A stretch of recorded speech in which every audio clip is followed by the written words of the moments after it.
श्रीरामचन्द्र कृपालु भज मन हरण भव भयदारुणं नवकञ्जलोचन कञ्जमुखकर कञ्जपद कञ्जारुणं श्रीराम श्रीराम। आप सभी को रामनवमी की ढेर सारी शुभकामनाएं। Hello everyone, welcome to my channel. दोस्तों, मेरे चैनल में आप सभी का स्वागत है और जो न्यू सब्सक्राइबर है उनका हार्दिक अभिनंदन है। दोस्तों, कैसे हैं आप सब? मैं अंकिता जबलपुर से कर रही हूँ आप सबका स्वागत। दोस्तों, मौसम तो सडनली चेंज हो गया एकदम से। हम लोगों ने फैन वगैरह ऑन कर लिए हैं और वो भी 1-2 नहीं, सीधे 4 पे चल रहे हैं, क्योंकि पता नहीं क्यों दोपहर के टाइम में बहुत ज्यादा गर्म हो रहा है। और उत्कर्ष के स्कूल ओपन होने वाले हैं। मुझे अंदर से ना बड़ा अजीब सा लग रहा है कि बच्चा इतनी धूप में जाएगा, और वो भी अब तो और दूर हो गया है इसका स्कूल। पहले तो थोड़ा सा नजदीक था, अब शायद इनका 4-5 किलोमीटर और आगे है स्कूल। वैसे तो हमने बस लगवा दी है, बट फिर भी ना, मुझे लास्ट ईयर का याद है कि जब ये बस में स्कूल जाता आता था तो इसका मुंह बहुत सूखता था, पूरा पानी इसका फिनिश हो जाता था, और इसे ना उबला पानी पीना अलाउड है। अभी भी इसे उबला ही पानी पीना है। तो मैं कैसे कितना पानी रख दूं कि बच्चे को पानी की पूर्ति भी होती रहे और इसे प्यास ना लगे। अगर आपका मुंह सूखने लगता है तो बस लगता है किसी तरह 2 बूंद पानी मिल जाए, मेरा मुंह गीला हो जाए। तो मैंने पिछले साल ना यही किया था कि इसके साथ ना एक छोटी सी डिब्बी में मैं मिश्री रख देती थी कि बेटा जब भी आपका पानी खत्म हो जाए या कुछ इस तरह का हो और आपको ठसका लगे, आपको लगे कि गला तर करना है, कुछ मिल जाए, तो आप ये मिश्री के कुछ दाने मुंह में डाल लेना। और कम से कम आधा 1 घंटा इसको लगता है पूरा बस में राउंड लगा के ये घर लौट के आता है। मतलब सारे बच्चे घर पहुंच जाते हैं, उसके आधे घंटे बाद उत्कर्ष जी घर पहुंचते हैं, क्योंकि सबसे लास्ट स्टॉपेज हमारा घर पड़ता है। तो बहुत सारी चीजें इस बार भी मुझे सोचनी पड़ रही हैं। और मेरे कल के व्लॉग में मैंने थोड़ी सी पॉक्स वगैरह की बात की थी, नीम का यूज और सेंधा नमक काली मिर्च का यूज बताया था, जो मुझे हाल ही में पता चला है। मैंने कभी इसके बारे में पहले सुना नहीं था। नीम के पत्ते खाने चाहिए, ये सब चीजें मैं जानती थी कि खाली पेट आप जो है मेथी दाना ले सकते हैं, ये सारी चीजें, मगर ये कोई औषधि होती है नवरात्रि में करने वाली, ये बात मैं नहीं जानती थी। ये मुझे बनारस में पता चली। तो मेरे अपने लास्ट व्लॉग में किसी ने पूछा है कि पॉक्स के लिए आप लोग क्या करते हो, आपका बेटा भी छोटा है, स्कूल जाता है, तो आप क्या प्रिकॉशन लेते हो, किन किन चीजों का ध्यान रखते हो। तो देखिए, एक सबसे बड़ी बात यह है कि देखो, अभी तो सब बच्चों को वैक्सीन लग जा रहा है, लेकिन ये इतनी स्ट्रांग वायरस होता है ना, हवा में फैला होता है।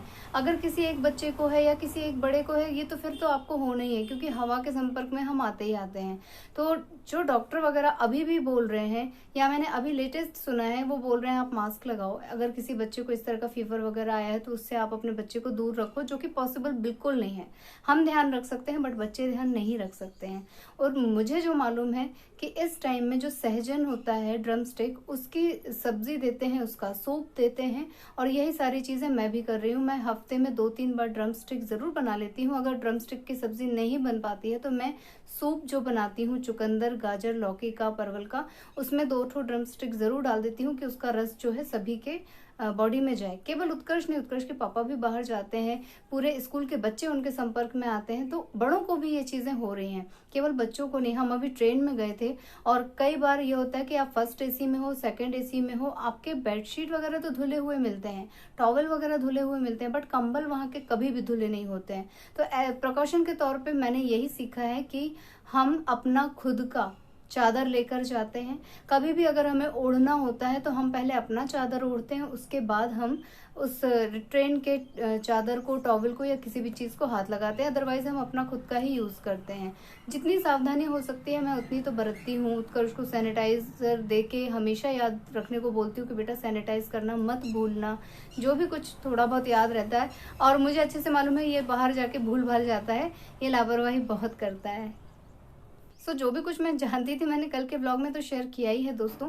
और अगर आप लोग थोड़ा बहुत पूछना चाहते हैं, जानना चाहते हैं, तो मैं 1-2 दिन के ब्लॉग में जरूर से शेयर कर दूंगी। कई लोगों ने बताया कि उनके एरिया में फैला हुआ है, कईयों के घरों में ये प्रॉब्लम चल रही है, वो भी अपने एक्सपीरियंस बताते रहते हैं। हमारे घर के बड़े बूढ़े हैं ही हमें सब चीजें बताने के लिए, गाइड करने के लिए। लेकिन जिसकी बॉडी पे ये सारी चीजें निकल रही होती हैं, जिस समय तेज टेम्परेचर चल रहा होता है बॉडी का, उस टाइम में माइंड वर्क नहीं करता है कि आप ये सारी रेमेडीज को याद करिए और उसका ध्यान रखिए, है ना।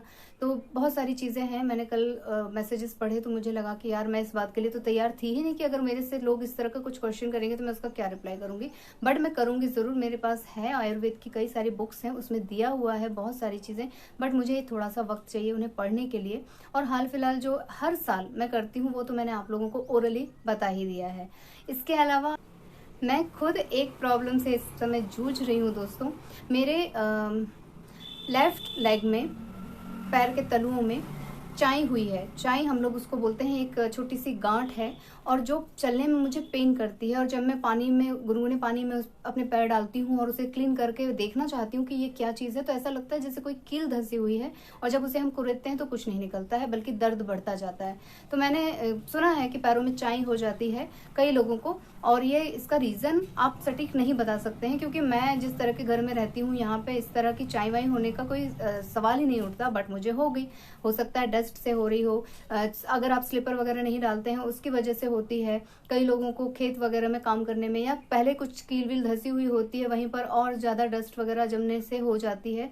तो ये एक तरह की ना गांठ होती है, और इसका मुझे कोई खास सोल्यूशन नज़र नहीं आया। जिन किसी से भी पूछो या बताओ कि ऐसा हुआ है, तो वो गाय के गोबर में पैर रखो तो इसमें पैर रखो तो उसमें पैर रखो, ऐसी ऐसी चीज़ें बता देते हैं जो असंभव है। मैं कहाँ जाऊँगी गाय को पकड़ने के लिए। फिर मैंने सोचा कि चलो मेडिकल शॉप से पता करते हैं, तो उन्होंने कहा एक पट्टी आती है, आप उसे रात में पैर क्लीन करके उसे लगा कर छोड़ दीजिए, 1 हफ्ते आप लगाइए, आपकी चाय ठीक हो जाएगी। तो वो भी मंगा के देख लिया। प्लस कई लोगों ने बताया कि सिरका लगाओ, एप्पल का सिरका जो है वो लगाओ। कई ने बताया हल्दी का यूज़ करो, किसी ने बताया बेकिंग सोडा का यूज़ करो, किसी ने कहा नमक का यूज़ करो। सेंधा नमक जो होता है गुनगुने पानी में डाल के उससे पैर की सिकाई करो और उसको क्लीन करो। सारी चीज़ें मैं कर रही हूँ, जो जैसा बता रहा है वैसा मैं करती जा रही हूँ। और एक लास्ट मुझे पता चला है अरंडी का तेल, वो मेरे पास है, तो मैंने सोचा चलो उसे भी यूज़ कर लेते हैं। पैर को अच्छे से क्लीन करके रुई के फोहे में अरंडी का तेल लगाना है और उसी पॉइंट पे मुझे रखना है। पहले मुझे एक थी, अब मुझे 2-2 हो गई है। इसका मतलब वो बढ़ रही है। अगर मैंने अभी सही टाइम पे उसको ठीक नहीं किया तो वो बढ़ती जाएगी, और शायद हो सकता है कि मेरा चलना फिरना बहुत ज़्यादा मुश्किल हो जाए, और फिर लास्ट में शायद ऑपरेशन वगैरह कराना पड़ता है अगर वो ज़्यादा बढ़ जाती है। तो इससे मैं थोड़ा सा डरी हुई हूँ। और इसके अलावा ना मैं एक चीज़ और कर रही हूँ, पॉइंट को नोट कर रही हूँ कि आखिर मुझे किस चीज़ से आराम मिल रहा है। मुझे उसके चलते टाइम जो दर्द होता है ना, उसमें मुझे बहुत प्रॉब्लम होती है। मुझे अच्छे से याद है जब हम काशी विश्वनाथ दर्शन करने गए थे और मुझे 2-2.5 घंटे लंबी लाइन में बिना चप्पल जूते के लगना पड़ा था, और वो गरम गरम फर्श और कुछ गड़ने वाली चटाई आजकल ग्रीन ग्रीन चली है ना, घास जैसी, वो मुझे इतना चुभा था कि मुझे वो दर्शन अखर रहे थे, लाइन में लगना मुझे अखर रहा था, क्योंकि वो उसी पॉइंट पे जाके ना चुभन मुझे दे रहे थे। तो मैं तुरंत दरी से हटके, लाइन से हटके किनारे खड़ी हो जा रही थी कि मुझे कुछ रिलीफ मिले, नहीं तो मैं आगे नहीं चल पाऊंगी। और मैंने सुना है जो लोग हाई हील पहनते हैं, इस तरह के जूते चप्पल पहनते हैं, उन लोगों को होती है, बट मैं ये सब कभी नहीं पहनती। मैं सिर्फ जूतियाँ पहनती हूँ और बहुत ही सिंपल सी चप्पल पहनती हूँ, उसके बाद भी मुझे हो रही है, तो ये सब अफवाह है। सबसे ज़्यादा मुझे ऐसा लगता है कि मैं इधर बीच बिना चप्पल के इधर उधर डोलती रहती थी, कभी लॉन में कभी इधर, शायद मुझे उस वजह से हुई है। और अक्सर हम इतना ज़्यादा पेडिक्योर वेडिक्योर तो करते नहीं है भाई, घर में हाउस वाइफ है, घर का काम ही किसी तरह हो रहा है, वही बहुत है। नहाया धोया उसी टाइम पे थोड़ा बहुत घिस लिया, फिर तो दिन भर ऐसे ही घूम रहे हैं। तो शायद मेरी वो लापरवाही है जो इस रूप में आई है।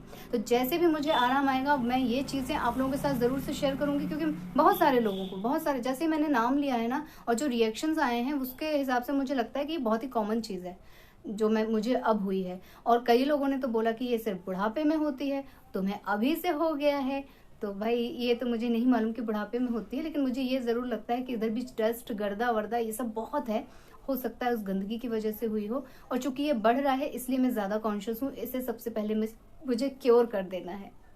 अपनी इतनी सारी व्याधियों के बारे में बात करते करते मैं तो भूल ही गई थी भाई कि आज रामनवमी है, और निश्चित रूप से सभी राम जन्म कराते हैं। जब उत्कर्ष छोटे थे तो मैं इन्हें राम भगवान बनाती थी, जन्माष्टमी पे कृष्ण भगवान बनाती थी, लेकिन अब ये इतने बड़े हो गए हैं कि अंदर से भगवान वाला तत्व खत्म हो गया है, शैतान वाला आ गया है। तो हम लोग बस मिलके पूजा करते हैं, राम जन्म कराते हैं। और राम जन्म पे मेरे मायके में राम मंदिर में एक खास पंजीरी बनती थी धनिया पाउडर को भून के, क्योंकि सारे लोग व्रत करते हैं तो व्रत में जो है पंजीरी भी व्रत वाली बनती है। कई लोग सिंघाड़े के आटे की बना लेते हैं, और हमारे यहाँ इसकी बनती थी धनिया पाउडर को भून कर, या पता नहीं साबुत धनिया को भून कर पीसते होंगे, जो भी कुछ करते होंगे, मैं तो छोटी थी इसलिए मुझे ज़्यादा याद नहीं है। और वो दही, मीठा दही मिक्स करके वो बटता था प्रसाद दोने में, और उसमें खीरे, केले, अंगूर, ये सारी चीज़ें फ्रूट चाट की तरह मिलता था। मैं तो सिर्फ उस प्रसाद को खाने के लिए कि 2-4 दोने प्रसाद मिल जाएगा मैं व्रत करती थी। तो वही मुझे याद आ जाता है। तो मैं ना क्या करती हूँ, थोड़ा सा तवे पे धनिया पाउडर भून के उसमें चीनी का पाउडर ऐड कर देती हूँ, क्योंकि ना मुझे दही अलाउड नहीं है, तो मैं दही अब नहीं खा सकती हूँ पंजीरी के रूप में भी। लेकिन वो चीज़ मैं सूखा सूखा ही 2-3 चम्मच फाँक लेती हूँ। और जब हम उज्जैन गए थे, वहाँ पे हम जो कृष्ण मंदिर गए थे, इस्कॉन टेम्पल गए थे, वहाँ पे बनी बनाई वही सेम टू सेम मुझे पंजीरी मिली थी और मैंने ढेर सारी खरीद ली थी अपने खाने के लिए। तो मुझे ये वाला प्रसाद स्पेशली बहुत पसंद है और ये सिर्फ और सिर्फ रामनवमी पे हमारे यहाँ बनता था। तो मुझे खास रामनवमी इसलिए याद रहती है।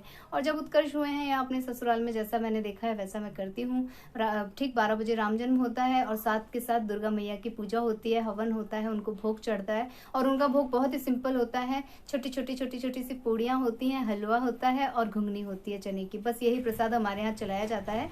और मेरे ससुराल में मीठे पुए चढ़ाए जाते हैं, तो मैं मीठे पुए नहीं बनाती हूँ, मैं घुगनी और जो जो मैंने सीखा है बस वही चीज़ें बना के अच्छे से हवन करती हूँ और माता रानी का आशीर्वाद लेती हूँ। तो आप सभी को एक बार फिर से रामनवमी की ढेर सारी शुभकामनाएं। आप लोग कमेंट में ज़रूर बताइएगा कि आप लोग क्या क्या करते हैं आज के दिन। मैं मिलूंगी अब अपने नेक्स्ट वीडियो में। आज का ब्लॉग यहीं पे एंड कर ले रही हूँ, आप लोगों से ले लेती हूँ विदा।